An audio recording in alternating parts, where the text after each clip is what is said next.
So we believe in reincarnation here, because how much of good karma and how much of bad karma I have performed. And if I have to go by my karma, if I get the next birth actually according to present life's karma, and what is the life that is in store for me? What will be the next birth for me? Okay? But I do not know, so, right? I don't know. That we understand that this is a cycle, right? This is a cycle, birth actually death, and then actually birth, then death. So we want to come out of the cycle. Anything that is cyclical actually is stifling. So you have to get out of the cycle. That's what actually nirvana is. Get out of this transmigratory cycle is the objective of life. Nirvana is our birthright. Spiritual seeking is our privilege. We discussed that actually. Our privilege means only human beings can be spiritually conscious. Only human beings can be on this exploration. No other creature has this possibility. All other creatures, they get stuck at a sensory level. Nothing beyond that is possible. For example, you just think of a dog actually. You just see Swami says, no man eats with the same gusto as a famished dog or wolf. So you just see the dog, how it eats its food, as if its whole soul is there, that food. Because that is the only enjoyment that is possible to it. No man can eat like a dog, right? Because you have intellectual enjoyment is possible. You can listen to a good piece of music. You can enjoy a beautiful painting, okay? You can meditate, you can pray, you can do some unselfish action and derive some joy out of that. You can help somebody, that gives you some joy. Prayer gives you some joy. Some good bhajan you listen and you get joy. You make a dog actually listen to bhajan and ask her actually, enjoy this, okay? Don't enjoy your food, enjoy it today. For variety's sake, okay, this bhajan I will make you hear. It can't, there is no such possibility. So, but here we have the higher possibilities. Intellectual enjoyment is possible, spiritual enjoyment is possible. So that speaks for the evolution of human being. And today, if you say that, I don't believe in all this actually, I get stuck here only sensory enjoyment, I believe in it, creature comforts only, I believe in it, means you are actually trying to hinder the possibilities that you have. So the nirvana is our birthright, and to become spiritual, to become one with the infinite from which we have come. We are here for that, and this instrument is capable of that perception, capable of that experience, and so we have to explore. You just see, for example, in India, see that also we have discussed here, but again actually, I want to, just for the sake of perspective, I want to put it before you. Before independence, things were not in our hands to shape our society, to take our country forward. We had no freedom, political freedom. And post-independence, I don't think actually I'm passing a judgment on a particular political party or individual. Post-independence, when we made policies to take the country forward, we have not taken into consideration the spiritual and the religious ethos of this nation, the civilizational ethos. Swamiji again and again says in his lectures from Colombo to Almora book, if you read, you understand that every nation has a soul, as it were. Every nation has a mission. Every nation has a goal. Every nation has an ideal.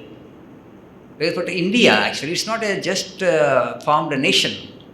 It has been a civilization actually that has been existing for millennia. So you have certain civilizational ethos. What are the civilizational ethos? The spiritual ethos. We have been on search for truth for almost 7,000 to 8,000 years. A society, a nation that has progressed with spirituality as its goal and ultimate objective. Post-independence, the people who were at the helm, they didn't try to understand this, civilizational ethos of this country. And as a result, it's easy, many times you think actually people intellectually, they exercise themselves, they think. Though we have the brains, though God has given us the capacity to think, to reflect, to understand, to evolve, we don't use our brains at all. It appears like that. Many are intellectually lazy, I understand it better. After a point of time, they don't want to think, because if somebody guides, they are happy. Okay, they don't want to think for themselves, and even the policy makers also. So what they did actually, what we have been doing for the last 7 decades is servile imitation of a developmental model, a pattern which actually doesn't suit us. Servile imitation. Maybe the methods of urbanization and industrialization we have brought from the West, they may be good for them, but not for us. So as a result of this imitation, because it's easy to imitate, right? You don't have to think for yourself.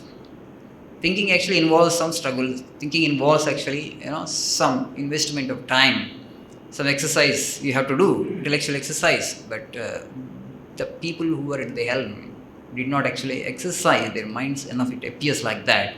Okay, if you just see the kind of mess that we are in. Why I'm saying this? So in 60s and 70s, had we invested heavily education and health, the population would not have reached this number 1.3 billion today.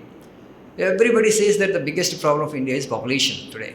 Whatever the problem is, whether it's unemployment or poverty or corruption, it ultimately goes back to that. Maybe because of population. So why actually population has reached this number? Because you are not given education. In 60s and 70s, had we universalized education, the Right to Education Act, had it been implemented then, the people would have access to education, and then that would have helped them actually to reproduce consciously. Okay.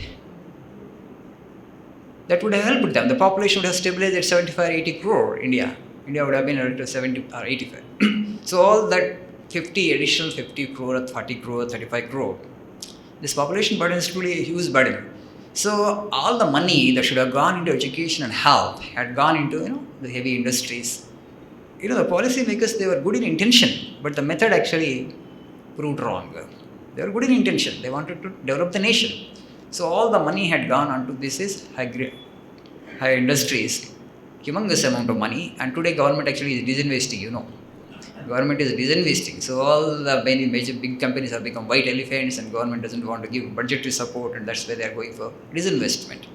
So because why actually they have become loss-making units, but humongous amount of money has gone into that. We have invested there. All that money had been gone into primary education, and had we helped the people, had we empowered them actually through education, India would have been a different nation. And as if that is not sufficient, you have brought the materialism of the West. Okay, one is population. By universalized education, you are not bothered to control the population to restrict the number. And the second thing is, we have just brought the pure materialism. You are not given the spiritual values to people. Okay, population is okay, 1.3 or 1.4, doesn't matter. But everybody is interested to lead a simple life, and everybody wants to follow the path of yoga. Everybody wants to realize the truth. Then you are a half ascetic. Then you are fakir. So everybody wanted to live like fakir. Then it's 130 crores or 140 crores or 150 crores, also no problem. Okay. But that is not the case. You have brought imported materialism, and everybody wants to have the maximum, material comfort. And you are not bothered to check the numbers. Everybody has the aspiration, to grow materially, to have as much material comfort as possible. That's by competition and struggle and the corruption. You should have empowered the people through spirituality. The Swami says that nation, which has the maximum number of spiritual speakers, is the greatest civilization. That civilization which has maximum number of spiritual speakers is the greatest civilization. So that is the only way to put a check to the material wants of man. If you don't empower the individuals with spirituality, every individual has unlimited number of material wants. That means there will be competition. Then competition will automatically beget corruption. So then you talk about love, you talk about the humanistic impulses, you talk about serving others, they all become, empty words. The love in your heart gets evaporated automatically when you are in competition with your fellow human being. So these are the mistakes, historical blunders and the mistakes that have happened. India has been, all through the ages, is primarily a spiritual civilization. We are all seekers of yoga. We want to go back to the infinite. We want to get united with the divine. We know the purpose of existence. We know the purpose of life. The sensory enjoyment is only 3-day duration. Afterwards, actually, body, all the, capabilities of the senses will go away. So we never focused on that. That has never been our primary objective, to provide creature comfort to the physical body. This physical body is only a platform, an instrument to attain to that yoga. Yoga means to become one with the divine, to become one with our maker, to become infinite, to become immortal, to attain to that highest state of bliss or ananda, which is called nirvana, kaivalya. That has been the goal. So that goal actually has gone away now. So what is the goal? If an average man you ask, let me make money and let me enjoy the world as much as possible before I die. So what happens after I die? I don't want to think now. So before I die, let me have as much comfort as possible, and as much as I can enjoy the things of the world, I will enjoy, provided I get the money, and then the struggle is always there. But that will not solve the problem of any civilization for that matter. Swamiji clearly says actually, one nation becomes rich, it obviously at the expense of others. You may not directly, exploit the other country, but indirectly you will have to do that. Through business you have to do that, And there is a lot of, this is merchandise which happens, very, very, very, very diplomatic way. Things are happening like that. So you can't, raise a crest in a wave without creating a trough corresponding. It's always like this. If one country becomes rich, some other country becomes poor. And Swami said that we have invented machines. So 20 people have become rich and 20,000 have become paupers. That's what happens. The money gets concentrated in few hands. You try, but still that is what is happening if you just see the world. So all this creates a lot of conflict in the society and a lot of peacelessness, a lot of tension, a lot of insecurity and fear. So it's very important. Today actually my topic, primary objective of this topic is to make a case for spirituality, to make a case for religion. How important it is. Without that actually Swami clearly says human societies will become uncivilized. You may claim yourself to be a civilized human being, but you are not. Without the spiritual instinct, without the desire to go towards the truth, how are you different from an animal? If you just get stuck at a creature comfort level, better actually, animal body would be far better, Swamiji said, because you can't enjoy your food as much as a dog enjoys, a wolf enjoys, a pig enjoys. He gives the example of pig also. It doesn't even become aware of the dangers that it has when pig gets his food, because it is so concentrated, so focused on eating that meal, because soul joy lies in that. The soul happiness lies in that. You can't eat like that, because the higher joys are possible, intellectual joy is possible, the spiritual joy is possible. So if we don't explore, they don't cost anything really. Today, you just see, people have come to the conclusion only material things will give me joy. No, you can read a good book and enjoy. The great ideas you take. You are in your own world of joy and enjoyment. If you can touch the spiritual joy, if you can meditate and enjoy, if you can enjoy your prayer, if you can enjoy repetition of God's name, if you enjoy listening to divine music, bhajan, there's nothing like that. How much we need? Very little we need. You don't have to be in competition with anybody, you don't have to exploit anybody. So life can be made beautiful. So then you will have more time and energy at your disposal. And that extra energy and intelligence and the time and the resource that you have, you can give to some other person actually. So people who are struggling for basic necessities of life, whose existence actually is there at the level of hand-to-mouth existence, we say no. So such people we can empower, such people we can help. In that way actually you will also grow spiritually. Swamiji clearly says actually, don't think actually in helping the world. You just go and ask in Western society. So what they say, what is the highest goal of life? Then they say, no, I want to earn money and I want to enjoy life. If I have more money, I will do some good to the society. You ask them why to do good to the society. No, it's good to do good to society. It's good to do good to the society. There is no rational explanation possible there without bringing in God. And then you are saying that, when you say that it's good to do good to the society, what good you can do to the society? What good you can do to the world? When you say that I will do good to the society, what you are saying is that, what you are saying basically is this, that God has created an imperfect world. I want to correct it, I want to perfect it. Right? Today on moral front also we are weak because of this. Because the foundation you are not able to provide. Without spirituality, the structure of morality, it will fall down, it will crumble to pieces. It is tottering to its fall today. Why people have become so weak morally? Why should I be moral? Nobody explains this to me. Nobody gives a logical explanation for that. Why should I be moral? Why should I be honest? No, it's good to be moral. No, it doesn't solve the problem. It doesn't really answer my question. This way, without spirituality, you can't actually even ask people to practice morality. Swamiji clearly says God has not fallen in ditch water to seek your help. You can't help anybody in the world, you can't help the world. When you say that I want to do good to the society, you are saying that God has not done a complete world, a perfect world. I am trying to correct the God's mistakes, creator's mistake. So it's all for you only. By helping others, Swamiji clearly says, by serving the society, it is a privilege that you have got. You are helping yourself. You are helping in your spiritual evolution. You will come closer to truth. You will come closer to God. That will give you joy. If you get an opportunity to serve others, to help others, it is not just to help the other individual as such, but it is to help yourself only. That is the privilege that God has given you, and make use of that privilege, he is saying. So that's why the idea, when we may say that you ask people to be moral, because nobody provides a rational explanation to them. Okay, I will remain moral. What I will get? You will get truth. You will get God. You will get immortality. You will get the highest thing. And people will come forward. It's an adventure. There will be temptation all the time actually to make me immoral. Okay? There will be temptation all around. To involve in corruption, to indulge in corruption. But I will avoid that temptation. I will remain honest. Because I know that this honesty will fetch me the truth ultimately. It will help me progress towards truth. It will help me go towards the Lord. It will help me, it will give me immortality in the end. So then I will come forward. But if you don't show, people say that, no, religion, why to practice religion, why to practice spirituality, what is the utility? Swami say, even from a utilitarian point of view, also religion gives you the highest.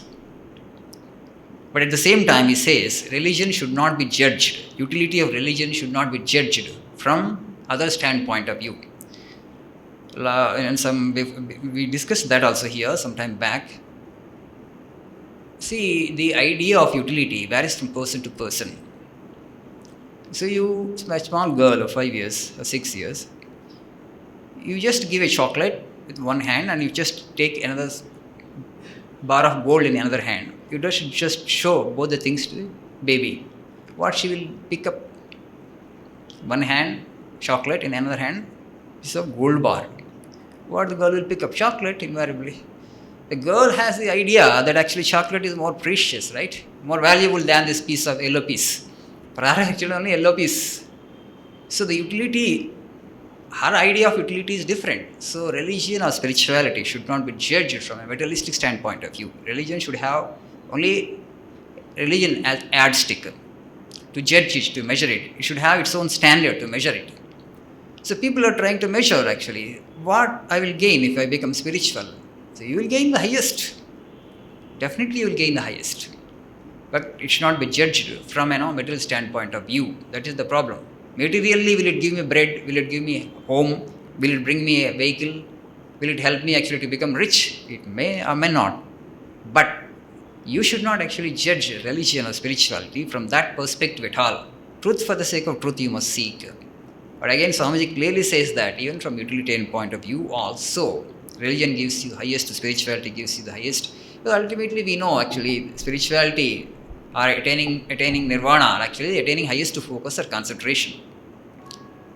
And to become successful in our life, worldly life also, we are struggling. Basically, we think actually we are struggling with the external world. We are struggling, with the fellow human beings because they are our competitors. But basically, you are struggling with your own mind. If your mind is focused, if your mind is one-pointed, see, whatever the success that you want in material plane, also you can have it. The biggest problem for people is handling their own thought today. The spirituality will help you to handle your mind, to handle your thought to your advantage. So materially also you will become successful, but that should not be the goal of spirituality, I am saying. That is not the goal. The goal here is to attain to the highest degree of concentration, which is nirvana, and that gives you highest bliss and immortality. That is the goal, not material things. So by following the spiritual path, you will become, materially also you will become successful in this secular world also. But that idea is not there. That's why you are struggling accidentally.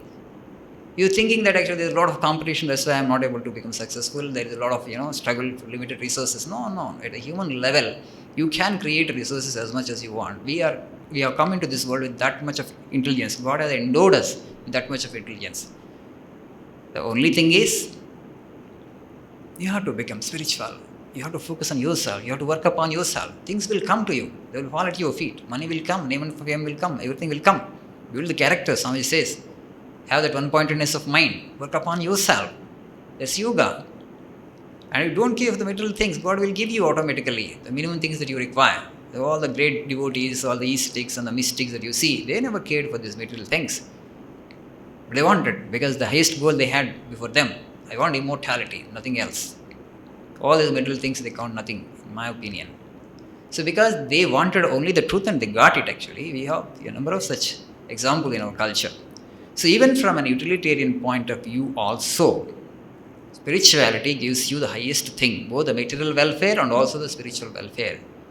So today, as I said, that I am trying to make a case for spirituality. Because educated people are asking, do I have to become spiritual? Is it necessary? Is it compulsory? Can't I lead life without spirituality and religion business? No. If without spirituality, you will become a pure materialist and you will not even become moral. It's not possible. No, it's good actually to do good to the society. That doesn't work because you will not be able to do good to the society in the long run because you will exhaust your inspiration. After some time, you will find some difficulty, some hardship will come. It's not possible. Why this headache of helping others and trying to bring joy into others' lives? You will not be able to sustain your interest in serving others without the spiritual foundation. Because now I know that actually I'm not helping the society, I'm helping myself.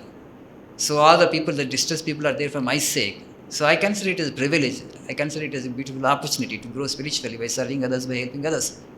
When you have this kind of understanding, spiritual understanding, any kind of a hardship that might come, in you are helping others and serving others, you will bear with it, you will put up with it gladly, joyfully. Because it's all ultimately for your sake, you are doing it. So then selflessness becomes actually a kind of your second nature. And actually not with any kind of pain or with any kind of grumbling. But with great joy you will do that. Okay? You will not grumble. Even if hardship is there, you will put up with that. And with great joy. So that it's very important. That's why you have clarity. Before you embark on serving others, before you embark on the spiritual journey, we need to understand that God has not created an imperfect world. The world is perfect in the sense that, it is designed to teach lessons to us. We learn our lessons. Swamiji says it's a gymnasium. What you do in a gymnasium, you go to the gymnasium and you exercise, to make yourself fit physically. So this world is also a great gymnasium where actually we come to practice morality, to take these moral and spiritual exercises so that it become perfect ultimately. Then you will attain to the spiritual consciousness, you will attain to that nirvana. So to help you to attain to that nirvana, the world is perfectly fitted, it said. So he has made a complete design. The Lord's design is perfect. The only thing is you need to understand that and act accordingly. But without that spirituality, even practicing morality becomes difficult and you will not be able to help others for a long period of time because it's not easy to help others. You will get some hardship and you will get some impediments and then you will stop that. You will not be able to sustain your interest in serving others. You will get exhausted and you will come to the conclusion that ultimately they are experiencing their own karma. This theories we will interpret it like that. Why should I help actually? How many people I can help? They are experiencing their own karma. Right? All these theories you will invent. You will not come forward. That's why there's a degree of selfishness there in the world. Not easy to serve others, not easy to help others. But once you have the spiritual idea, I'm helping myself by serving others, by helping others. If I get an opportunity to bring little joy into the life of one person, that is a great privilege to me. And then actually you'll be able to work to death actually. How Vivekananda worked? From where did he derive as much of inspiration? Because he had the idea, he had the sense that actually I am helping myself because he could expand his consciousness, he could see all human beings as part of his own being. Yourself and myself is ultimately one and the same actually. The consciousness that is manifesting through you are also the same consciousness manifesting through me. In that way we are all related to each other. There is kinship between all life forms, not just between human beings. There is that kinship between all human beings. So once we have that spiritual understanding of life, it becomes easy to love others, to work for others. And you will not reserve anything for you. Even any kind of sacrifice is okay for you. And we have examples, right, in our culture. Dadichi, Shiva Chakravarti, Chimata Vahana, Bali. How do you think actually they develop that much of capacity to sacrifice even their life? So gladly they sacrifice their life. Dadichi gave his bones, not complainingly, not grudgingly, not painfully, gladly and joyfully. He parted with his bones. Shiva Chakravarti was ready to give his life just to save the life of one bird. Gladly, king sitting on a throne. How do you think it became possible? Because of that kinship. This bird is also part of my being only. My whole soul is manifesting through that form. That form is in distress, so I will sacrifice this form. What will I gain by sacrificing like that? I will come back to my spiritual consciousness. That is the ultimate goal. So we have started off from a point, and naturally we will come back to the same point. We have started off from God, and we will have to go back to God. You have started off from the infinite and you will have to go back to the infinite. The circle will become complete. Until you attain to that, you will not get the real rest. You have only relative rest, relative repose, but not the true rest, but not the true peace that you have been longing. That the longing is there in every individual to get that true peace and to get that true rest. The present existence is only struggle, right? Swamiji clearly says, Vivekananda, that struggle and peace, they can't go together.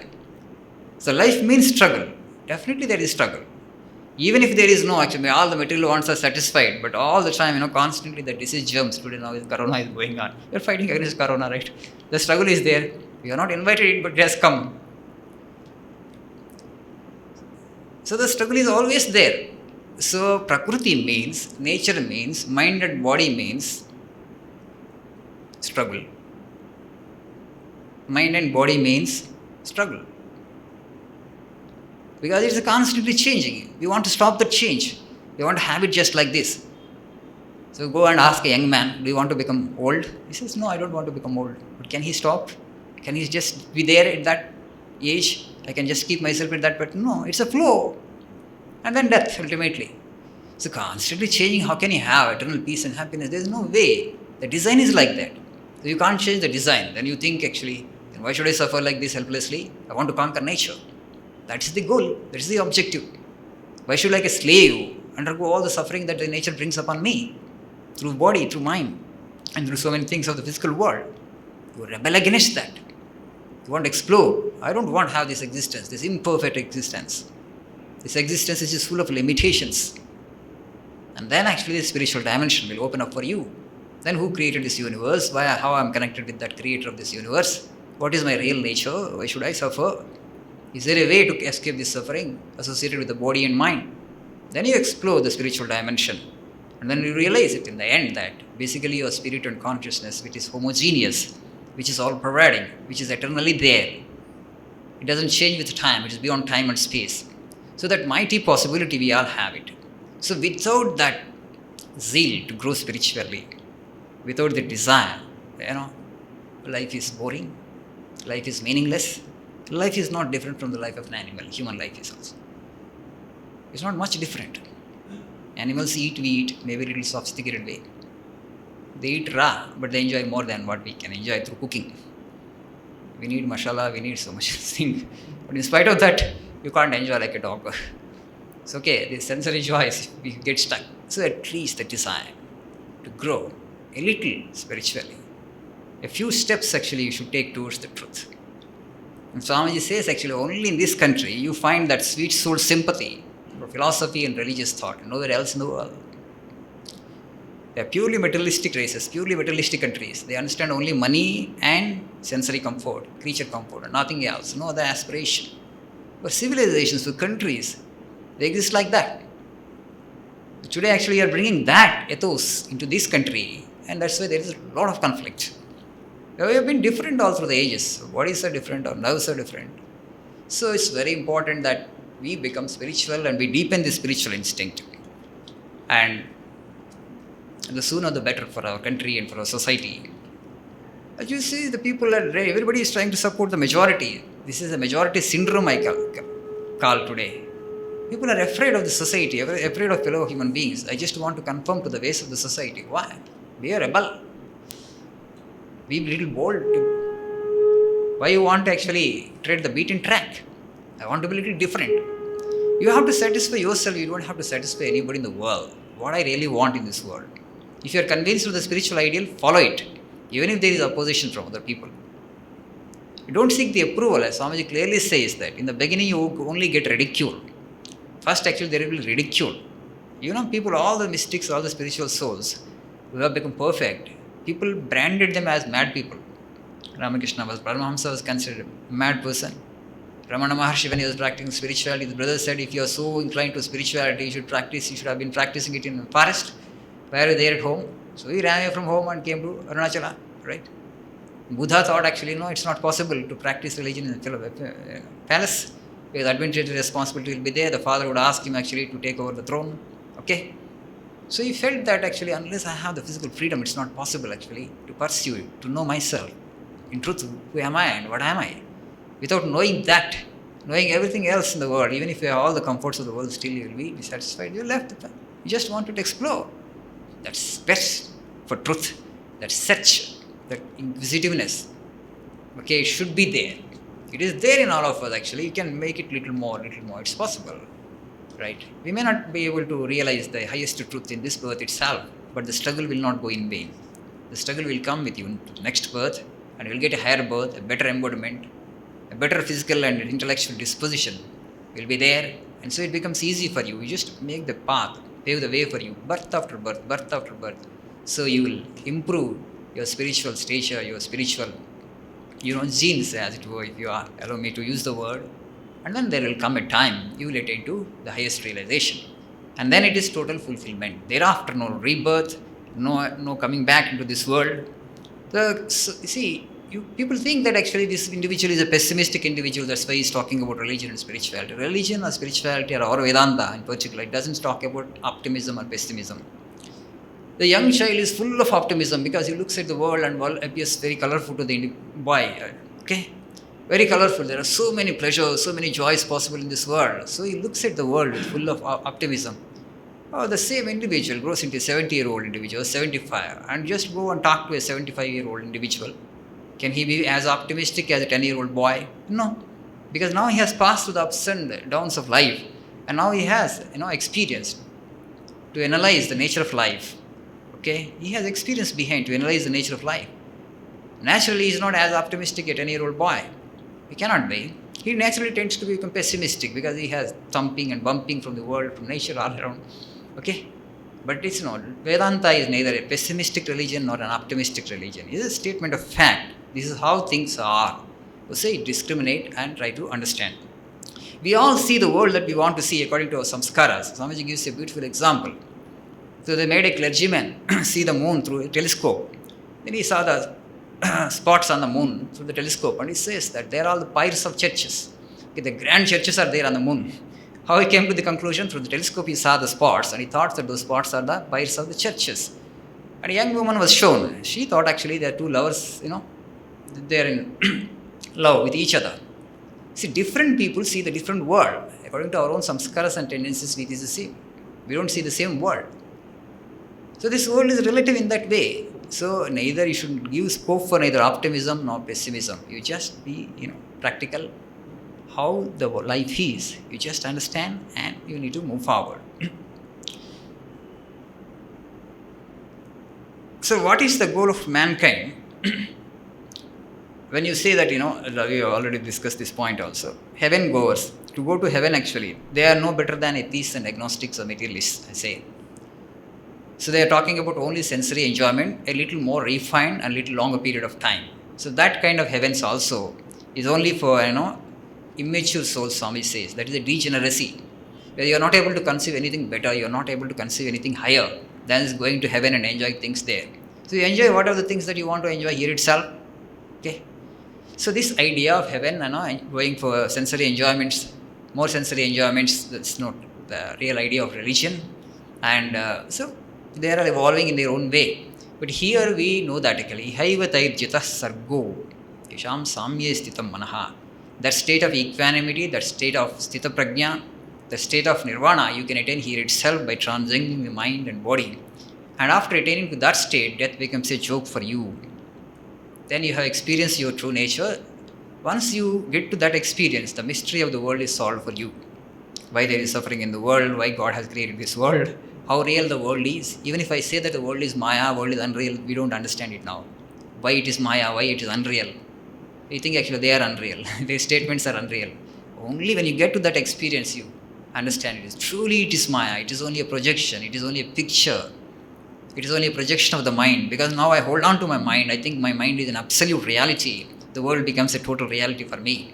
When the mind itself becomes unreal for you, when it gets dissolved in consciousness, and then the world just disappears, like, a picture disappears from a canvas. And that happened to Vivekananda when Sri Ramakrishna Paramahamsa touched him. The whole universe got dissolved into consciousness, into that homogeneous existence.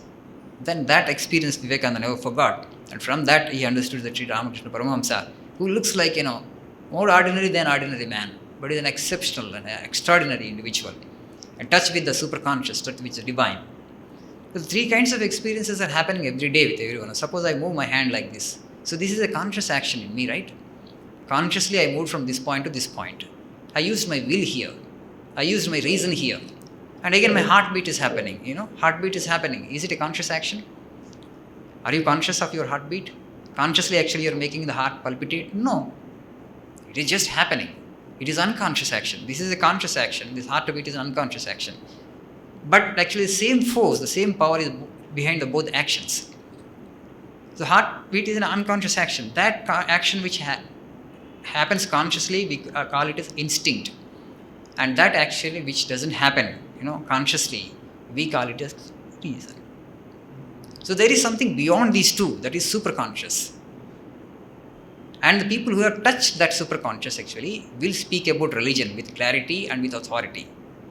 So that is called inspiration. Socrates was going, and Vivekananda Swamiji gives this example. He was going along with the army. Probably he was an army man. So he just saw the rising sun. He got stuck. He just looked at the sun. He went on staring and staring and staring. Others tried to disturb him and wanted him to join, but he did not. He just started staring at the sun. Not for half an hour or 1 hour. For 2 days, he went on staring at the sun. Just like that. 2 days in the sun till the evening. And afterwards, he was a transformed individual. He had a glimpse of the beyond. He had a glimpse of the actual consciousness, which is beyond the physical, beyond the world of name and form. He was totally transformed individual. He started speaking a different language all through afterwards. But the creation suggested the creator for him. And he had experienced it a moment, that creator. It would happen to us also, but again, actually, that experience fades into oblivion after some time. If you have little that purity in you, when you see the Himalayas or when you see a vast ocean, a sense of awe. Mind can't reach that. Mind can't explain that picture, that beauty. And so mind becomes still, as it were. Just for the sake of a moment, mind has become still. You have just had a glimpse of the spiritual. It's just a passing glimpse. We all get that experience. But if you have not got that experience, even after seeing the ocean or the sky, for that matter, Himalayas, you are very gross, you are very materialistic. If you are too gross and too materialistic, you will not get. You just see the only physical thing. That's just a physical thing. You take things for granted, that's what I am saying.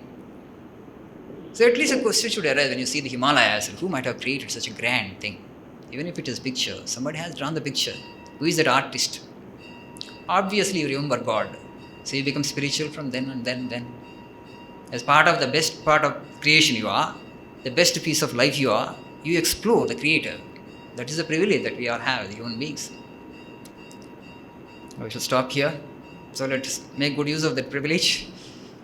We shall meditate 2 minutes before we disperse.